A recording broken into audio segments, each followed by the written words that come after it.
Olá, eu vou apresentar agora sobre o nosso trabalho, o nosso tema, que é uma proposta de artigo. E o tema do nosso trabalho é LLMs como tutores, um desenho e avaliação de um agente de apoio em disciplinas de computação. Pode passar. Bom, os membros do nosso grupo são Valdeci, Maria e Gerlasson, ambos estudantes de licenciatura em computação. Pode passar.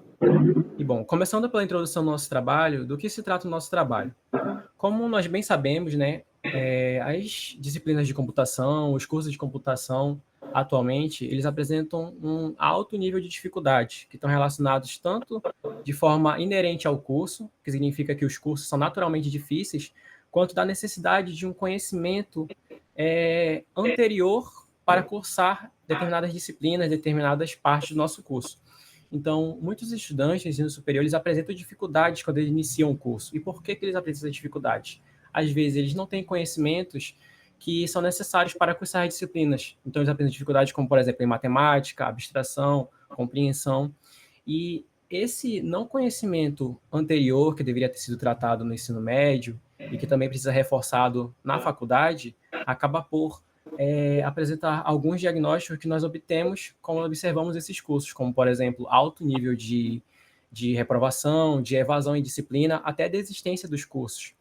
Então, nós temos muitas turmas numerosas e que há um pouco acompanhamento individual para que esses estudantes possam revelar as suas dificuldades e conversar com os professores para que possa ser tratada essas dificuldades e eles possam se desempenhar de forma melhor durante o curso. Então, baseado no que é a nossa proposta, como nós queremos sanar esses problemas? Atualmente, vem se popularizado bastante a utilização de LLMs como oportunidades para o aprendizado de estudantes. Como seria essa oportunidade?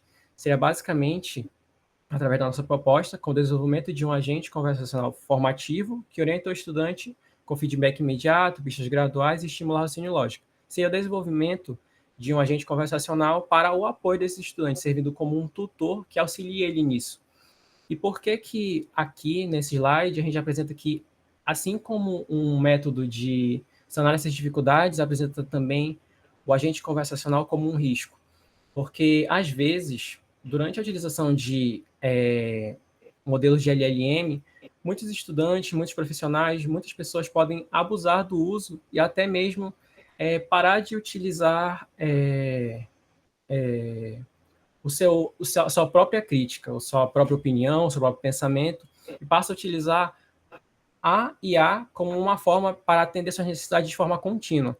Então, a ideia desse agente conversacional não é só ajudar no desenvolvimento do estudante, dando todas as respostas que ele precisa, mas trazer para ele uma forma de sanar essas dúvidas sem tornar ele um indivíduo que dependa diretamente do uso da IA, que dependa da ferramenta, mas que auxilie ele, desenvolva ele, e não apenas dê respostas prontas para ele.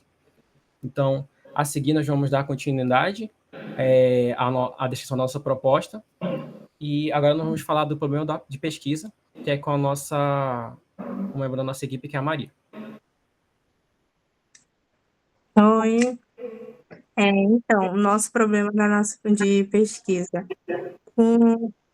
Nos últimos anos, as ferramentas de IA, elas vêm tendo um grande avanço tecnológico e se tornando cada vez mais acessível, despertando um crescente interesse nos cursos de computação.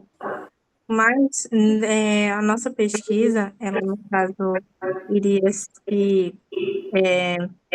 ela ainda não está claro o suficiente como que o uso dessas inteligências artificiais, elas realmente contribuem de forma eficaz para o ensino-aprendizagem nos cursos, na educação em geral.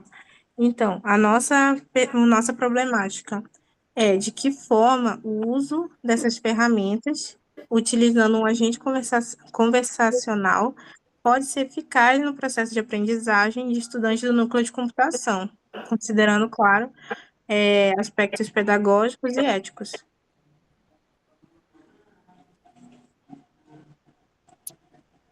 Boa noite.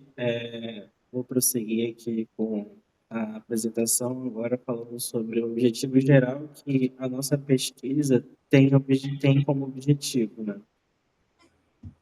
que seria projetar e avaliar um agente conversacional baseado em LLM, definido a partir do diagnóstico das dificuldades relatadas por estudantes de computação, dito o questionário que foi proposto anteriormente, no ensino superior, né? E como objetivos específicos, temos como, seguindo a taxonomia de Bloom, diagnosticar as principais dificuldades enfrentadas por estudantes em disciplinas de computação, né? Como já dito, aplicando ali o questionário para saber ali quais seriam as métricas, implementar e desenvolver um tutor conversacional fundamentado nas estratégias pedagógicas, que seriam baseadas também em teorias de aprendizagem, como que seriam essa relação, e também favorecer a compreensão e aplicar a prática a resolução de problemas, né, que a gente pode acabar tabulando. E avaliar e discutir os resultados obtidos em termos de desempenho, engajamento e usabilidade, por meio de testes comparativos e análise de dados coletados.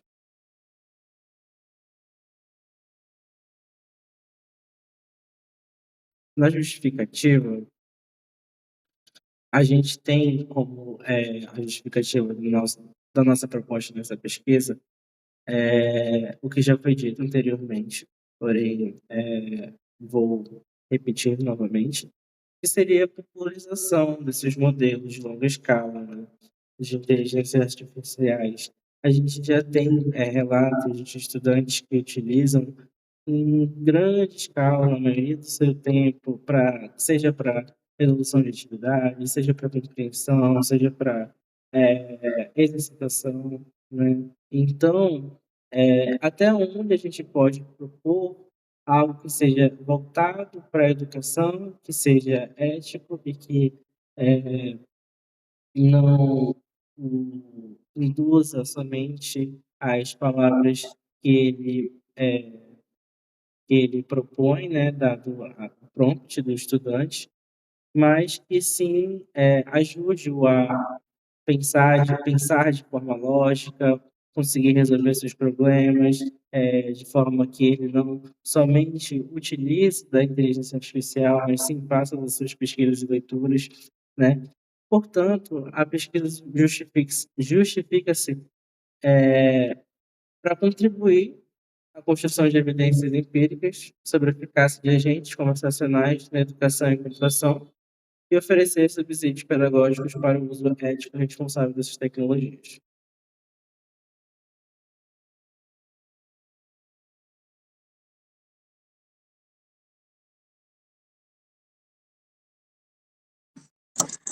Então, aqui, deixa eu só.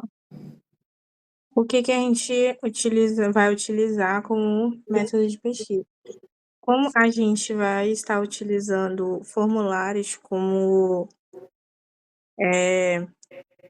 objeto de pesquisa para levantamento de dados, no nosso método de pesquisa ele se encaixa como empirismo, já que ele se fundamenta na coleta de dados por meio de formulários, possibilitando a observação direta de informações concretas e mensuráveis. Aí, o tipo de pesquisa quanto à natureza seria primária, porque as informações são levantadas de forma original e inédita, elas são levantadas pela primeira vez. Sem recorrer a fontes secundárias, que aí a gente garante mais proximidade com a nossa realidade e a autenticidade quanto aos resultados. Aí, o tipo de pesquisa quanto aos objetivos, no nosso caso é exploratória, porque o levantamento dos nossos dados por meio dos formulários, ele possibilita identificar padrões, percepções, tendências, servindo de base para aprofundamentos futuros. Aí, o tipo de pesquisa quanto ao procedimento técnico, seria, no nosso caso, seria pesquisa de levantamento, porque nós vamos coletar os dados, vamos fazer esse levantamento diretamente por meio da aplicação dos questionários.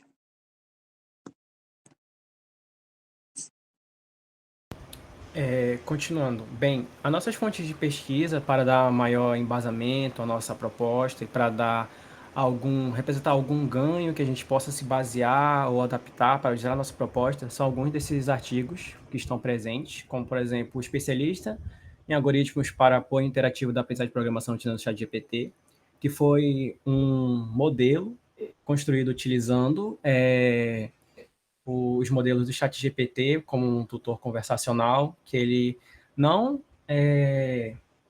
entrega para o estudante códigos prontos, e sim o instiga ao aprendizado e apresenta uma sequência de passos para que ele aprenda determinados conteúdos de programação. É um tutor focado mais em programação. Tem esse segundo artigo, que é um autotutor, que foi utilizado o LLM, e que ele basicamente serve como um autotutor para o estudante, em que ele não necessita necessariamente da ajuda de um professor para intervir no aprendizado, e sim para que ele interaja com o tutor e que ele aprenda através dele. É semelhante ao anterior, mas a diferença é que o segundo não necessita necessariamente da intervenção de um professor. O primeiro ainda permite isso, o segundo não. E esse último, que trata basicamente de um assistente de LLM para assuntos introdutórios de Python.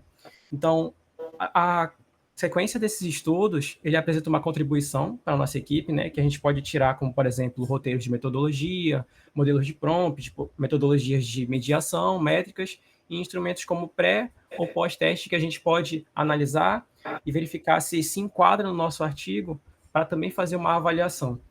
E, além disso, esses estudos também ajudam a gente a entender o estado da arte para que a gente proponha uma ideia que não seja somente uma cópia, mas sim uma coisa original, que a gente possa trazer novos insights através do questionário que a gente informou que vai aplicar anteriormente e que vai promover uma nova proposta para a comunidade, para os estudantes que a gente pretende aplicar esse especialista.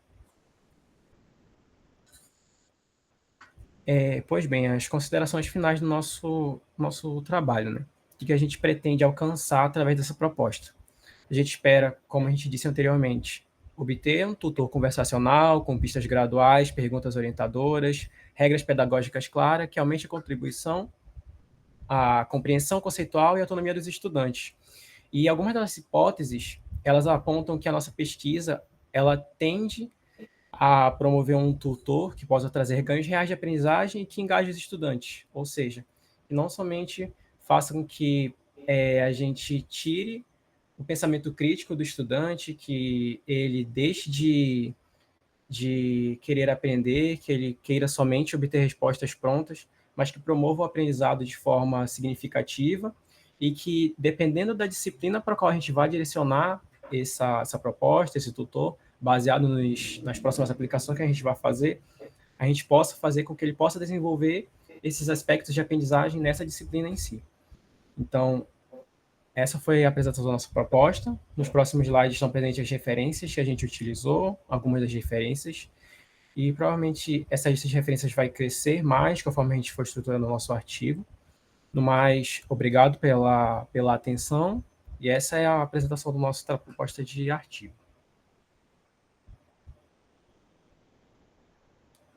Tchau, professor.